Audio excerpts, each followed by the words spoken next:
नमस्कार दोस्तों, कैसे हैं आप सब लोग। स्वागत है आपका इस रियल हिस्ट्री की इस नई वीडियो में। और दोस्तों, आज भी हम बात करने वाले हैं मेवाड़ रियासत के एक राजा रहे हैं महाराणा भीम सिंह की। और इन्होंने दोस्तों अपनी पुत्री को मरवा दिया था। तो उसके पीछे क्या कारण था, पूरी कहानी मैं आपको बताऊंगा। तो चलिए शुरू करते हैं। महाराणा भीम सिंह का शासनकाल है वो दोस्तों 1778 से 1828 ईस्वी तक रहा है। तो इसके अंदर इनकी जो पुत्री थी उनका नाम था कृष्णा कुमारी। और ये आपको गूगल पे कहीं पर भी शायद कृष्णा कुमारी विवाद के नाम से मिल जाएगा। तो दोस्तों, इन्होंने क्या महाराणा ने क्या किया कि मारवाड़ के शासक थे, उनका नाम भी भीम सिंह ही था। उनके साथ इनका विवाह तय किया था। मारवाड़ के शासक को सगुन भेजा था इन्होंने और इनका विवाह तय हो गया था। लेकिन विवाह से पहले ही मारवाड़ के शासक की मौत हो गई, देहांत हो गया उनका। तो फिर इन्होंने क्या किया कि भीम सिंह ने बिना आके उनसे बात किए ही वो शगुन भेज दिया जगत सिंह के पास। जयपुर के थे ये, जगत सिंह उनके पास भेज दिया। तो अब जो मारवाड़ का जो अगला शासक बना था मान सिंह, उसने कहा कि ऐसा कैसे भेज दिया, जब उसका शगुन यहाँ तय हुआ है तो शादी भी यहीं होगी, फिर चाहे राजा कोई भी हो। तो पहले वाले तो गुजर गए थे, तो फिर जगत सिंह ने कहा कि अब शकुन मेरे पास भी आ गया तो शादी तो मैं करूंगा। और कृष्णा कुमारी सुंदर भी काफी थी। तो इन दोनों के बीच में फिर युद्ध हुआ। और इसके अंदर बीकानेर के राजा और एक अमीर खां पिंडारी जो अमीर खां पिंडारी वो टोंक के थे। और बीकानेर के जो राजा थे उनका नाम था सूरत सिंह, जिनके नाम पे सूरतगढ़ शहर बसा हुआ है। और अमीर खां पिंडारी ये उसके साथ में थे, जयपुर के राजा के साथ में इनका युद्ध हुआ। तो जगत सिंह की विजय हो गई। तो अब फिर भी कोई फैसला नहीं हो पा रहा था। और ये पिंडारी जो था ये बीच में मजे लेने वाला था। ये वैसे तो जगत सिंह के साथ था, लेकिन बाद में ये पिंडारी पहुंच गया महाराणा भीम सिंह के पास, मेवाड़, उदयपुर। और वहां पर जाकर कहा कि या तो आप इसका विवाह मान सिंह के साथ कर दो। अब पिंडारी का खेल देखो, लड़ा तो किसके साथ है, ये जगत सिंह के साथ खड़ा होकर लड़ा है। और साथी का कह रहा है मान सिंह के साथ कर दो। तो ये तो मजे लेने वाला था। और ये वैसे भी पिंडारी ये लुटेरी जाती थी, तो उस वक्त थी। तो इन्होंने इसने फिर कहा कि या तो आप इसका विवाह मान सिंह के साथ कर दो और या फिर इसको मरवा दो। तो नहीं तो अगर अगर आपने मेरा कहना नहीं माना तो मैं आपके देश को बर्बाद कर दूंगा। तो उस समय सारे राजा अपने अपने एरिया को देश ही कहते थे। तो फिर महाराणा जो है वो बिल्कुल ही लाचार हो गए। और दौलत सिंह को फिर वध करने की आज्ञा दी कि जाओ भैया तुम वध कर दो। पर वो पीछे हट गए। और पीछे हट गया और महाराणा ने फिर हरि सिंह ने जवान दास को आज्ञा दी, पर वो भी पीछे हट गए। अब अपनी ही राजकुमारी को कौन मारेगा, और ऐसे बेवजह कौन मारेगा। तो फिर राजकुमारी को जहर दिलवा दिया गया। मेवाड़ के इतना गौरवशाली इतिहास था रहा है, उसके अंदर ये कलंकपूर्ण घटना 21 जुलाई 1818 को घटित हुई। और ये मेवाड़ का जो समय रहा है ये बहुत ही काला समय रहा है। फिर उसके आगे अकाल पड़ते गए और बहुत बुरी हालात रही है मेवाड़ की उसके बाद। पर यह घटना सबसे देखा जाए तो इतिहास में सबसे कलंकपूर्ण घटना यही है। और दोस्तों, ये जिस प्रकार से महिलाओं के साथ जो चीज़ें हुई है, जो इतना महिलाओं को पीछे रखा गया है, तो आज के समय जो महिलाओं का व्यवहार है वो उनके अंदर पीढ़ियों से चली आ रही चीज़ें उनके अंदर दबी हुई हैं दोस्तों। जब आपके साथ एक ही बर्ताव बहुत सालों से होता है ना, तो वो आपके डीएनए के अंदर चला जाता है और वो फिर कभी ना कभी तो निकलेगा। तो ये जब पहले जो हमारा इंडस वैली सिविलाइजेशन रहा है उसके अंदर महिलाओं के अधिकार समान थे, पुरुषों के अधिकार समान थे। और वो जल की पूजा करते थे, अग्नि की पूजा करते थे, पर्वत की पूजा करते थे, पृथ्वी की पूजा करते थे और प्राकृतिक देवता थे। फिर धीरे धीरे जैसे मगध की साइड जैसे अ, फिर ये सिविलाइजेशन आगे बढ़ी, वहाँ से तो नदियों का जो है भाव क्षेत्र चेंज होने के कारण मगध की साइड हो गए। तो वहाँ पर भी फिर धीरे धीरे विकास हुआ। तो वहाँ पर भी महिलाओं को पूरे अधिकार दिए जाते थे। ये चीज़ें चलती आ रही थी। फिर जैसे ही एग्रीकल्चर आया, पहले तो लोग पशुपालन पे अपना जीवन व्यतीत व्यतीत करते थे। जिसके पास बहुत सारी गायें होती थी वो मतलब कि फुल अमीर बंदा होता था। और फिर जब एग्रीकल्चर आया तो महिलाएं घर का काम करती थी और पुरुष करते थे खेत का काम। तो महिलाएं फिर घर पर रहकर काम करती थी, लेकिन ये धीरे धीरे ये चीज़ें रूढ़िवादी में फैल गई, रूढ़िवादिता में फैल गई। पहले तो शादी भी किसी भी वर्ग का किसी भी वर्ग में कर सकता है। पहले जाति व्यवस्था नहीं थी, अलग अलग वर्ग थे कि एक किसान वर्ग हो गया, एक एडमिनिस्ट्रेशन चलाने वाला वर्ग हो गया, ऐसे अलग अलग वर्ग थे। तो उसमें कोई ये नहीं था कि ये महिला इससे विवाह नहीं करती या ये उससे विवाह नहीं कर सकती। लेकिन धीरे धीरे जैसे आगे बढ़े तो फिर लोग एग्रीकल्चर आया तो महिलाएं घर में रहने लगी और ये रूढ़िवादिता फैलती गई। और उस समय जो ब्राह्मण लोग थे जो कि किसी भी यज्ञ को करवाना होता था तो उनसे करवाते थे।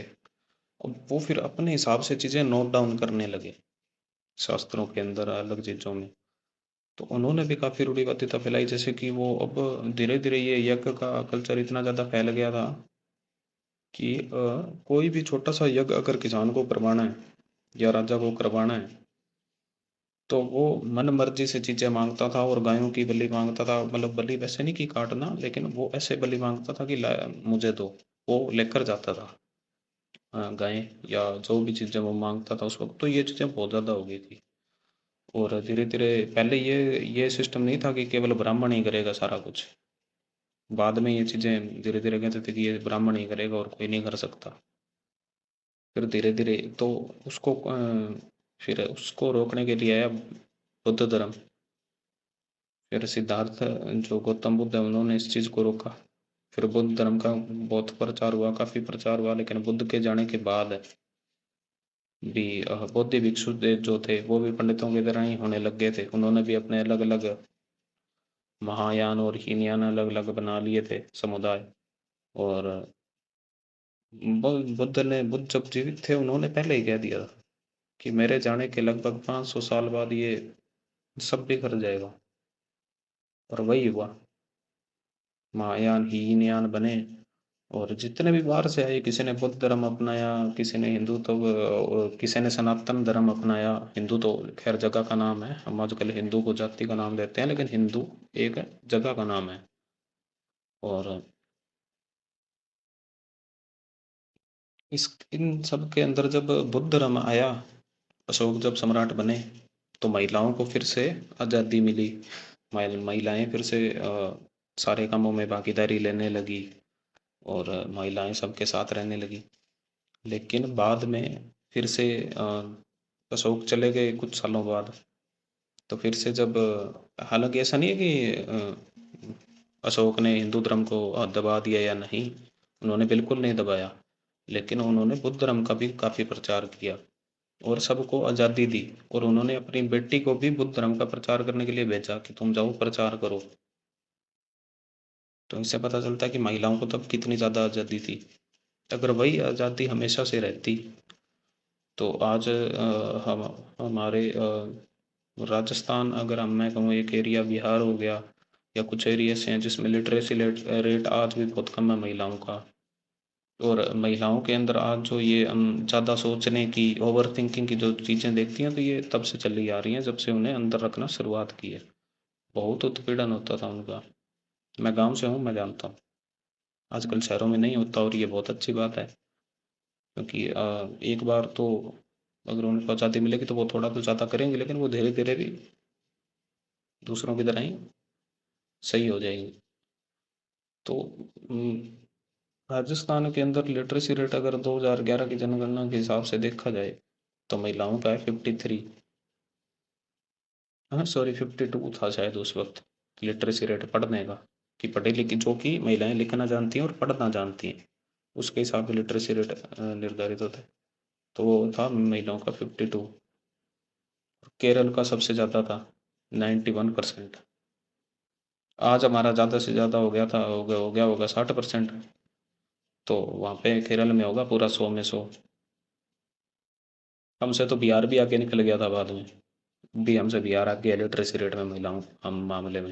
यहाँ राजस्थान में हम देखते ही हैं छोटे छोटे बच्चे बच्चियों का विवाह तय कर देते हैं कि जैसे 15-16 के होंगे इनका विवाह कर देंगे। ये चीज़ें चली आ रही हैं। और राजाओं के टाइम में तो आप देखेंगे कि राजाओं के टाइम के अंदर जैसे मुगल शासन प्रणाली के अंदर आप देखिए, मुगल जब भी किसी के साथ संधि करते थे या मुगल उसको अपनी अधीनता में लाते थे किसी को, तो उसको कहते थे कि तेरी बेटी से मैं शादी करूंगा। एक तो वो हो गया। दूसरा ये कि जो राजा की पुत्रियां होती थी वो राजा विवाह उसी राजा के साथ करता था जिससे उसको सहायता मिल सके।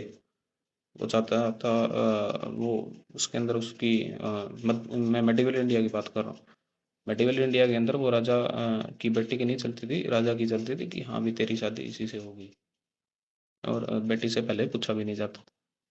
लेकिन जब भी हम बात करें एंशेंट इंडिया की तो वहाँ पर जैसे श्री राम का आप देखेंगे कि सीता का स्वयंवर रचा गया, बहुत सारे योद्धा आए, सीता जिसको चाहेगी मान माला पहनाएगी, वो सीता की मर्जी से होगा। और एंशेंट इंडिया में अगर बेटी पिता को बोलते थे कि मुझे इससे शादी करनी है तो वो उसका उसी से होता था विवाह। लेकिन बाद में ये नहीं होता था। और जब धीरे धीरे ब्राह्मणों का ये बढ़ा तो ब्राह्मण उनकी बेटियों के साथ भी विवाह कर लेते थे। लोग बेटियों का दान भी देने लगे उनको। उन्होंने मतलब कि ब्राह्मणों ने एक टाइम पे अपना बहुत ज़्यादा जो है दबाव जमा लिया था सनातन पे, जबकि सनातन की जो टीचिंग्स है वो उससे बहुत ऊपर के लेवल की है। तो अब लोग धीरे धीरे समझदार हो रहे हैं। हालांकि राजस्थान और कुछ एरिया ऐसे हैं जिनमें अभी लोग नहीं है इतने समझदार। और राजस्थान के अंदर जैसे कि वैसे तो बहुत सेंट्स हुए हैं, जैसे बिश्नोइयों के अंदर जम्बेश्वर भगवान थे। तो अब जो जम्बेश्वर भगवान थे उन्होंने मूर्ति पूजा से छुटकारा दिला दिया। उन्होंने कहा कुछ नहीं, आपने सिर्फ हवन करना है। उस हवन से क्या है कि जो प्रदूषण है वो साफ हो जाएगा, क्योंकि वो बहुत सारी सामग्रियाँ ऐसी बताते हैं जो उसके अंदर डालो, हवन होगा तो उससे हमारा जो प्रदूषण है वो खत्म हो जाएगा। और उन्होंने मूर्ति पूजा का कहा कि ये नहीं करनी, मतलब कि बहुत ही सिंपल टीचिंग से बताई थी, बहुत ही ज़्यादा सिंपल रहना है आपको, ज़्यादा इन प्रपंच में नहीं पढ़ना है। तो फिर भी लोग जो है वही है, जैसे बुद्ध के जाने के बाद बौद्ध धर्म खत्म हो गया तो वैसे ही जम्बेश्वर भगवान के जाने के बाद ये भी लोग रूढ़िवादी में ज़्यादा विश्वास करने लग गए। तरह तरह की ये करवाना और ये अलग, मतलब कि रूढ़िवादी महिलाओं को बिल्कुल ही बांध, मतलब कि घर के अंदर ही रखना। आज भी आप देखोगे तो उनको, लड़कियों को जो राजस्थान के अंदर ज़्यादा से ज़्यादा बीए करा देंगे उसके बाद सीधी शादी कर देंगे। आज तक सिर्फ यहाँ तक पहुँच पाए हैं पढ़ने लिखने का। आप मान लो कि एक गांव का 100% ले लेते हैं हम, कि एक गांव में 100 लड़कियां हैं तो उनमें से 20 कोई ऐसे है जिनको तैयारी करने का मौका मिलेगा कि तू पढ़, तू लग जाना, फिर से तू शादी कर लेना। लेकिन 80 उनमें से ऐसी होंगी, 80 में से 40 ऐसी होंगी जो बीए करेंगी और उनकी शादी कर देंगे उनसे। उनको मतलब कि लोगों के अंदर एक अलग डर रहता है कि ये भाग जाएगी या ऐसा वैसा। ये अभी भी जमींदार परिवार के अंदर ऐसा बहुत है, उनको बिल्कुल भी विश्वास नहीं है अपनी बेटे पे।